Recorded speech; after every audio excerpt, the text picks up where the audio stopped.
तिकडे रहिवासी ना. हिंगोली.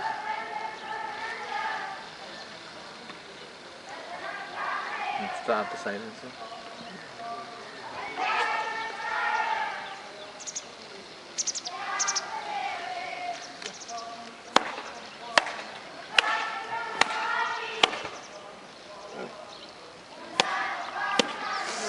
नमस्कार. हे डॉक्टर गोविंद भालेराव यांनी नामदेव महाराजांच्यावरती PhD केलेली आहे आणि ते आपल्याला या नदीचं महात्म्य आणि या जागेचं महात्म्य आणि यांच्या जन्मस्थळाबद्दल माहिती देतील. नाचू कीर्तनाच्या रंगी ज्ञानदीप लावू जगी या उक्तीचे प्रणेते आद्य संत नामदेव महाराज यांचं हे जन्मस्थळ आहे. या ठिकाणी असलेली समाधी ही त्यांची वस्त्र समाधी आहे. या मंदिराच्याच बाजूला कयाधू नदी प्रवाहित असलेली आपल्याला दिसते. कयाधू नदीला फार महात्म्य प्राप्त झालेलं आहे. स्कंद पुराणामध्ये या नदीचा वेळोवेळी उल्लेख सुद्धा आलेला आहे. देवांचा राजा बृहस्पती आणि त्याची पत्नी तारामती हे अत्यंत गुण्यागोविंदानं राहत होते आणि एके दिवशी त्यांचा चंद्र नावाचा शिष्य आश्रमामध्ये आला आणि त्याच काळामध्ये बृहस्पती राजे हे युद्धासाठी गेलेले होते आणि एकूण तारामतीचं सौंदर्य पाहिल्यानंतर चंद्राच्या मनामध्ये तिच्याबद्दल काही वाईट हेतू निर्माण झालेला आपल्याला दिसतो आणि कशाचाही विचार न करता ही आपली गुरुमाता आहे याचा विचार न करता त्यानं सरळ तारामतीला तो असा म्हणतो की मला तू आलिंगन दे. आणि हे सर्व ऐकल्यानंतर तारामती प्रचंड संतापली आणि सांगितले की तू इथून ताबडतोब निघून जा. परंतु याच काळात चंद्रानं स्वतःचं रूप बदललं आणि रूप बदलून त्या तारामतीला वश केलं आणि तिच्यासोबत व्यभिचार केला. हा सारा प्रकार घडल्यानंतर तिला प्रचंड पश्चाताप झाला. परंतु तोपर्यंत बृहस्पती हे सुद्धा आश्रमामध्ये आलेत आणि आश्रमामध्ये आल्यानंतर जेवणाच्या प्रसंगामध्ये एक प्रसंग घडला की जेवत असताना एकूण अन्नाची चव काही त्यांना लागेना आणि त्यांनी सहज पत्नीला विचारलं की असं का घडलं गड्या. आणि मग खूप वारंवार प्रश्न विचारल्यानंतर तिनं सारा खरा घडलेला प्रकार तिनं सांगितला. एकूण आपली पत्नी ज्या पद्धतीनं वागली त्याला प्रचंड राग आला आणि सांगितलं की तू इथून ताबडतोब निघून जा आणि तू तुझं तोंड सुद्धा मला दाखवू नको. हे सर्व ऐकल्यानंतर तारामती वशिष्ठ मुनीकडे गेले आणि वशिष्ठ मुनीकडे गेल्यानंतर तिनं सांगितलं की घडलेला सारा प्रकार तिनं सांगितला आणि त्यानंतर वशिष्ठ मुनींनी तिच्या अंगावर पाणी टाकत तिचं जे रूप होतं त्या रूपाला नदी रूप बहाल केलं. आता कयाधू या शब्दातच खूप काही दडलेलं आहे. कायाधू म्हणजेच अस्थिचं विसर्जन करणारी ही नदी आहे. भारतीय परंपरेमध्ये एकूण 16 संस्कार आहेत आणि या 16 संस्कारामधला जो शेवटचा जो संस्कार आहे त्याला आपण अंतसंस्कार किंवा अग्निसंस्कार म्हणतो. आणि त्यानंतर माणसाच्या ज्या काही अस्थी शिल्लक राहतात तर त्या अस्थींचं विसर्जन या नदीमध्ये केलं जाते. जवळपास 200 ते 250 गावामधून दररोज हजारो लोक आपल्या प्रिय व्यक्तींच्या अस्थींचं विसर्जन करण्यासाठी ते येथे येतात. असं म्हणलं जाते की या ठिकाणी अस्थींचं विसर्जन केल्यानंतर त्यांना मोक्ष प्राप्त होतो. जवळपास या एकूण नदींचं जर आपण अवलोकन केलं तर या 100 ते 200 मीटरमध्ये आपण जर कुठे बोर करण्याचा जर प्रयत्न केला तर त्याचं पाणीसुद्धा खारट आपल्याला लागते. बरेचदा लोक या ठिकाणी अस्थी विसर्जन करतात आणि काही दिवसांतर जर आपण पाहिलं तर त्या ठिकाणी अस्थीचं अस्थी कुठे सुद्धा आपल्याला शिल्लक राहिलेला दिसत नाही. हा जो पूर्ण परिसर आहे, या परिसरामध्ये अशा प्रकारच्या गोष्टी वारंवार घडतात आणि लोकांची त्याच्यावर अर्थातच प्रचंड श्रद्धा सुद्धा असलेली आपल्याला दिसते. अर्थातच हे सर्व घडत असताना त्याच्यावर संशोधन होणं सुद्धा गरजेचं आहे. एकतर या ठिकाणी असलेल्या पाण्याचा काहीतरी गुणधर्म असावा, काहीतरी नदीचा गुणधर्म असावा की ज्यामुळे त्या अस्थींचं विसर्जन होते. सामान्यतः आपण पाहतो की अस्थींचं विसर्जन सहसा पाण्यामध्ये होत नाही. नक्कीच या ठिकाणी या पाण्यामध्ये काहीतरी तेवढी क्षमता असेल आणि त्या क्षमतेमुळेच या नदीला कयादू या नावानं संबोधलं जाते. यानंतर आद्यसंत नामदेव महाराज यांचं हे जन्मस्थळ आहे. 1270 ते 1350 हा जो कालखंड आहे, हा कालखंड संत नामदेवांनी आपल्या कर्तृत्वातून सिद्ध करून दाखवलेला आहे. एकूण या 80 वर्षाच्या कालखंडामध्ये संत नामदेव यांनी जवळपास 4 पदयात्रा काढल्या आणि या 4 पदयात्रेच्या निमित्तानं पूर्ण भारत भ्रमण त्यांनी केलं. असं म्हणलं जाते की तो काळ असा होता की मुस्लिम लोकांचे अत्याचार प्रचंड वाढले होते, हिंदू धर्म हा संकटात होता आणि अशा या परिस्थितीमध्ये पूर्ण भारत भ्रमण करत 4 पदयात्रा काढत लोकांमध्ये आत्मविश्वास निर्माण करण्याचं काम संत नामदेवांनी केलं. काही लेखक मंडळी तर असं म्हणते की जर संत नामदेव जर होऊन गेले नसते तर कदाचित आजचा हिंदुस्थान आपल्याला अफगाणिस्तान सारखा दिसला असता. म्हणजे हिंदू धर्मामध्ये एक तर नवचैतन्य निर्माण केलं. ज्या काही अनेक रूढी होत्या त्या रूढीसुद्धा संपुष्टात आणण्याचं काम संत नामदेवांनी केलं. सुरुवातीला संत नामदेव हे निर्गुण उपासक होते, मूर्तीची पूजा करणारे होते. पण पदयात्रेच्या निमित्तानं ज्यावेळेस त्यांनी भ्रमण करायला सुरुवात केली, लोकांची मानसिकता ओळखली आणि मग एकूण आपलं पूर्ण तत्त्वज्ञान त्यांनी बदलत त्यांनी निर्गुण उपासना त्यांनी धारण केलेली. म्हणजे सुरुवातीला नामदेव महाराज सगुण उपासक होते, मूर्तीची पूजा करणारे होते, परंतु नंतर त्यांनी लोकांचा कल पाहत निर्गुण उपासना स्वीकारलेली आपल्याला दिसते. आता या पदयात्रेच्या निमित्तानं सर्व धार्मिक स्थळांना त्यांनी भेटी दिल्या आणि धार्मिक स्थळांना भेटी देत त्या ठिकाणी जी काही स्थानिक भाषा आहे त्या स्थानिक भाषेचा त्यांनी पुरेपूर वापर केलेला दिसतो. डॉक्टर साहेब, त्याबद्दल मला असं विचारायचं आहे की त्यांनी हिंदीचा वापर उत्कृष्टपणे केला आहे आणि पंजाबीचा पण तितकाच खुबीने केलेला आहे. तर ते त्यांना आधीपासून अवगत होती का ते तिथे जाऊन शिकले आणि नंतर ते आता मुळात संत नामदेव महाराज हे महाराष्ट्रीयन होते आणि महाराष्ट्रीयन असल्यानंतर प्रवासादरम्यान त्यांना जी काही भाषा लागली त्या प्रत्येक भाषेचं त्यांनी अधिग्रहण केलेलं दिसते. प्रत्येक भाषेतून त्यांनी वेगवेगळे शब्द घेतले आणि आपण जे म्हणतो की गुरुबाणी, ही गुरुबाणी म्हणजे जवळपास संत नामदेवानंतर 150 ते 200 वर्षानंतर ही भाषा प्रचलित झालेली आहे. संत नामदेवांच्या काळामध्ये गुरुबाणी ही भाषा अस्तित्वात नव्हती. सामान्यतः संत नामदेवांनी सद्दुकडी भाषेचा वापर केला. सद्दुकडी म्हणजेच मिक्स भाषा, की त्यांनी पंजाबमधले काही पंजाब त्यावेळेस समजा पंजाबीमध्ये काही शब्द घेतलेत, काही मराठीमध्ये घेतले, काही संस्कृतमधले घेतले, काही तुर्की शब्द घेतले, फारसी शब्द घेतले आणि या सर्व शब्दांना मिळून त्यांनी एक वेगळी प्रचलित भाषा तयार केली. त्याला खिचडी भाषा सुद्धा म्हणतात किंवा सद्दुकडी भाषा सुद्धा म्हणतात, की त्याच्यामध्ये मिक्स होतं की वेगवेगळे शब्द आणि ते सर्व शब्द त्यांनी प्रचलित केले. एकूण त्यांच्या अभंगाकडे जर आपण पाहिलं तर त्या अभंगामध्ये सुद्धा आपल्याला वेगवेगळ्या भाषेतून आलेले वेगवेगळे शब्द आपल्याला पाहायला. मराठी भाषा सुद्धा आहेत.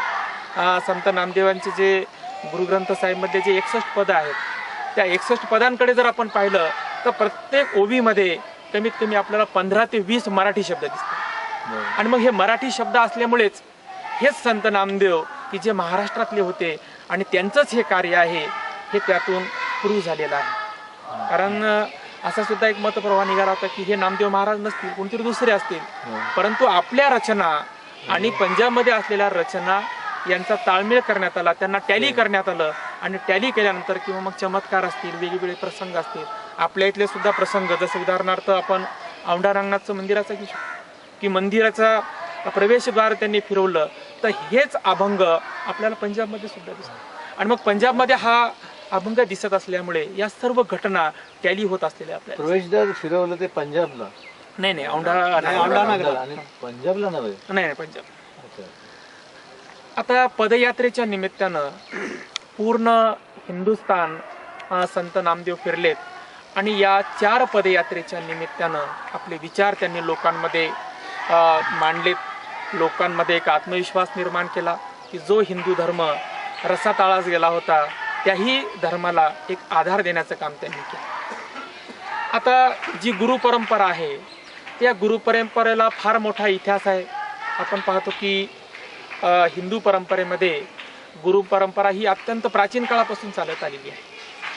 आणि संत नामदेवांच्या एकूण 80 वर्षाच्या कालखंडामध्ये ते पंजाबमध्ये गेलेत आणि पंजाबमधील एकूण परिस्थिती आजही आपण पाहतो की जेवढे काही आक्रमणं होतात ते आक्रमणं सामान्यतः उत्तरेकडून होतात. म्हणजे पंजाब, त्याच्यामध्ये पंजाबवर सर्वात जास्त आक्रमणं झालेली आपल्याला दिसतात. आणि हे सर्व आक्रमणं झाल्यानंतर ज्यावेळेस ते पंजाबमध्ये गेलेत आणि पंजाबमध्ये गेल्यानंतर लोकांमध्ये आत्मविश्वास निर्माण केला आणि आत्मविश्वास निर्माण करत एका गावामध्ये थांबलेत आणि रोज आजूबाजूच्या परिसरामध्ये ते फिरत वेगवेगळे चमत्कार दाखवत आणि घुमून पुन्हा त्या ठिकाणी येत आणि त्यामुळे त्या गावाचं नाव घुमान असं पडलेलं आहे. जवळपास 18 वर्षाचं वास्तव्य संत नामदेवांचं आहे. आजूबाजूला अशी असंख्य स्थळं आहेत की ज्या ठिकाणी आपल्याला संत नामदेवांच्या प्रती काही स्मारकं दिसतात, काही गुरुद्वारे दिसतात आणि वेगवेगळ्या चमत्कारांची स्थळं सुद्धा त्या ठिकाणी विकसित झालेली आपल्याला दिसतात. साहेब, मला एक असं वाचण्यात आलेलं आहे की त्यांना ते देवळात बसवत नसे, ते देवळाच्या बाहेर बसत असे. याच्याबद्दल तुम्हाला काय? मुळात संत नामदेवांनी जे काही विचार सांगितलेले आहे हे विचार प्रचलित तत्वज्ञानाचे विरुद्ध होते. मी तुम्हाला आता सांगितलं की महाराष्ट्रामध्ये ते सगुण उपासक होते, परंतु उत्तरेकडे गेल्यानंतर त्यांनी निर्गुण उपासना स्वीकारली. सर्वव्यापी ईश्वर ही संकल्पना त्यांनी खऱ्या अर्थानं मांडली आणि ही पूजा अर्चा कीर्तन भजन हे सर्व अवडंबर आहे, या गोष्टीची काही गरज नाही. भक्तीच्या माध्यमातून तुम्ही स्वतःचं काम करत सुद्धा ईश्वराची आराधना करू शकता. कदाचित ते असे शिंपी जातीचे होते ते कारण असावं का, तसं लिहिलंय? तो तर प्रकार आहे. समजा की आपण पाहतो की त्या काळामध्ये उच्चवर्णीय लोकांचं प्राबल्य होतं आणि शिंपी समाजातील हे असल्यामुळे हा व्यक्ती आपलं सर्व भांडवल संपवत आहे, आपली रोजीरोटी संपवत आहे, अशा प्रकारची लोकांची भावना त्याही म्हणजे तिथे जे कीर्तन त्यांनी केलं ते सगळं देवळाच्या बाहेर बसूनच केलं. हो बरोबर. आणि सामान्य आणि राजस्थानमध्ये ते गेले होते आणि राजस्थानमध्ये काही प्रकार घडला राजांच्या बरोबर, तो काय? तर तो जो प्रकार आहे की आपण सामान्यतः पाहतो की ज्यावेळेस नामदेव महाराज उत्तरेकडे गेलेत आणि उत्तरेकडे गेल्यानंतर अल्पावधीतच ते लोकप्रिय पावले. हळूहळू लोकांचा जमाव त्यांच्याकडे येऊ लागला आणि ही गोष्ट तत्कालीन मुस्लिम लोकांना पटेनाशी झाली. त्याच काळामध्ये तुघलकांचं राज्य होतं दिल्लीच्या तख्तवर आणि गियासुद्दीन तुघलीच्या काळामधला हा प्रसंग आहे की हा व्यक्ती लोकांना भडकवत आहे. जे हिंदू लोक मुस्लिम धर्म स्वीकार करत आहेत त्यांना हा खितवत आहेत. अशा प्रकारचं एक वेगळं वातावरण या व्यक्तीच्या विरोधामध्ये तयार करण्यात आलं आणि हा व्यक्ती झूट आहे, खोटा आहे. आणि एका दिल्लीमध्ये जो चौक आहे त्या चौकामध्ये गाय मेलेली होती आणि खरोखरच हा जर व्यक्ती तेवढा महान असेल, मोठा असेल, संत असेल तर त्यांना ती गाय जिवंत करून दाखवावी.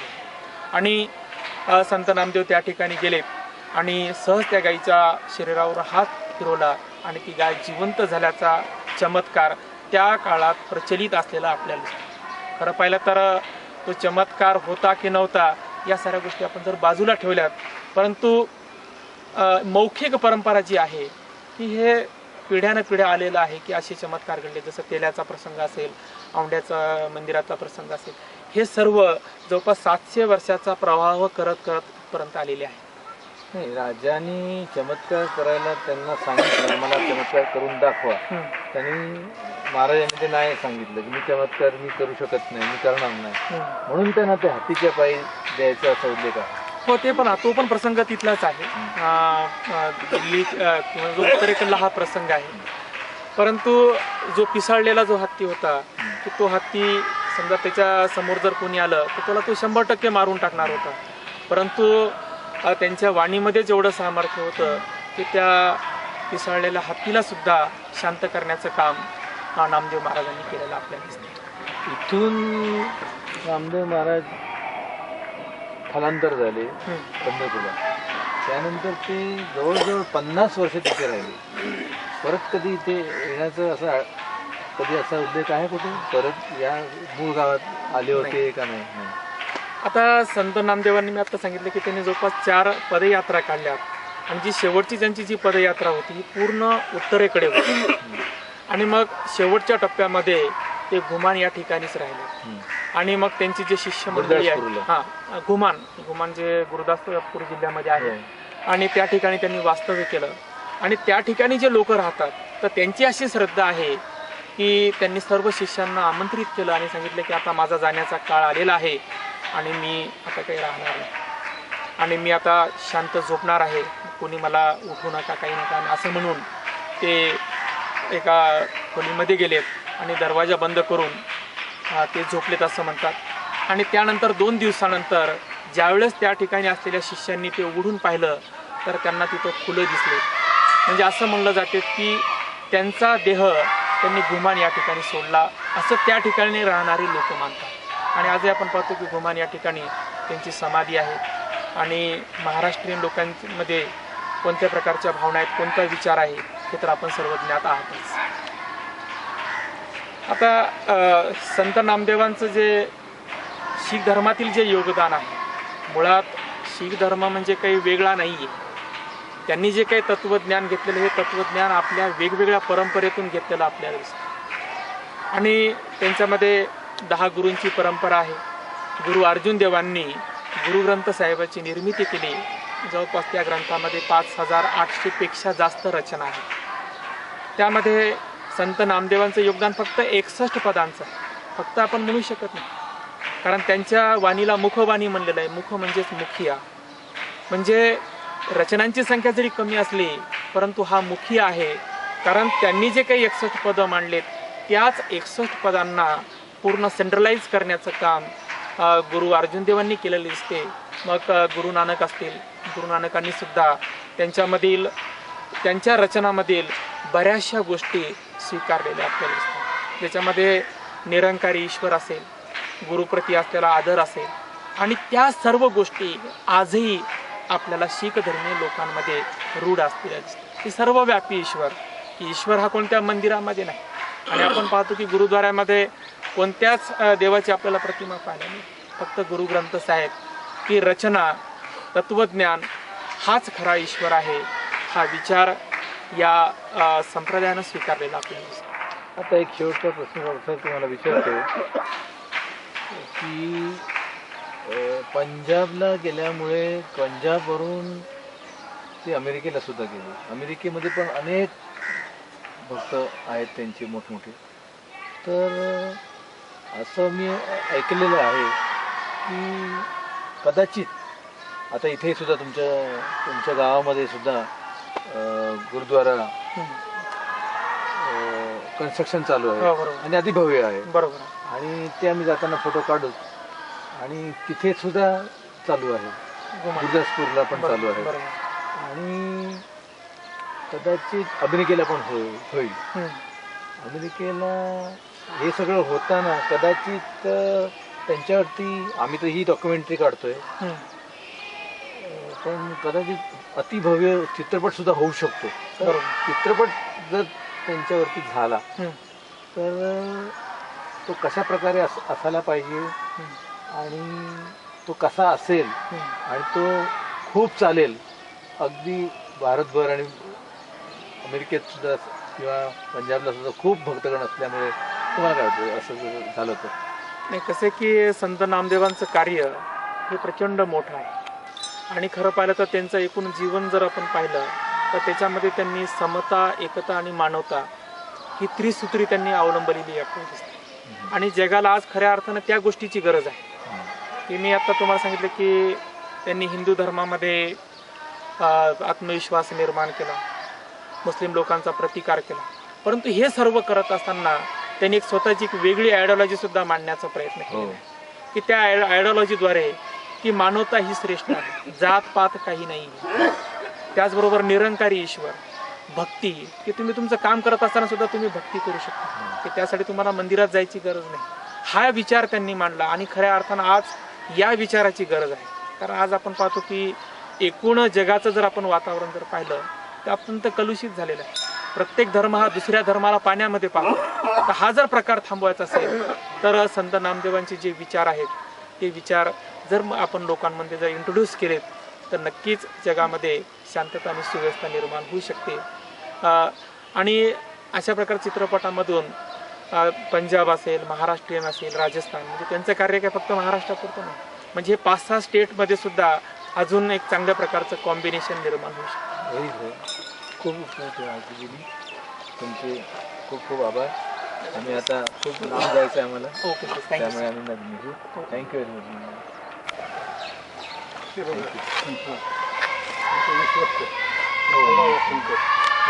विठ्ठलराव वाशिम बरं राहिलं कसं? शाळा चालवतात. किती मिनिटं झाली?